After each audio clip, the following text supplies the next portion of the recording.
Many times I've prayed to God and asked Him to help me accomplish something or make this achievement, and then when things are not going, as fast on the timeline as what I expect or what I think it should, I find myself back praying to God, and this happened to me recently.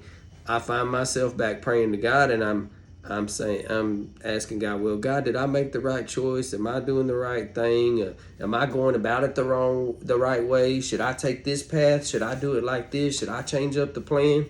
And what am I supposed to do? So when I was doing this last time, this came into my mind. It just popped into my mind. I read it a long time ago, and I didn't really study it closely, but I had this thought in my mind about how the people were complaining to Moses about the manna.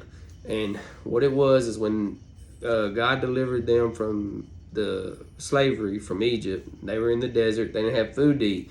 So God brought manna in the form of, it was like a seed. He brought it in the dew, and they pounded it into a meal and made like a pancake out of it. So they've been eating this and they're getting tired of it. He's providing for them, but they're getting tired of it. They're eating the same thing. And here in Numbers 11:5, it says, we remember the fish we used to eat for free in Egypt, and we had all the cucumbers, melons, leeks, onions, and garlic we wanted, but now our appetites are gone. All we see is this manna.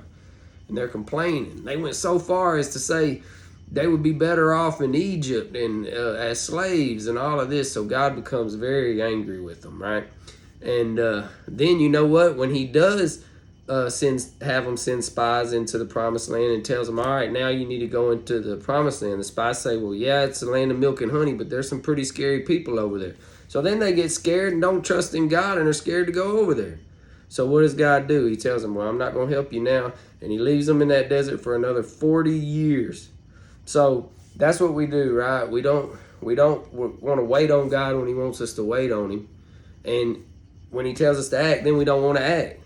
So the thing is if you got faith in God, and you may think you're not doing it, you may think, just like I did, well, I didn't think I was complaining, but really, when things weren't going as fast as I want, I started thinking, well, maybe I should change. Maybe this is the wrong thing. Well, I'm really just complaining, because things aren't going as fast as I want. So stay disciplined, stay consistent, stick to the plan, and wait on God. And when it's time to act, He'll open the door. And when it's time to act, you act. When it's time to wait, you wait. God bless you. I'll see you on the next one.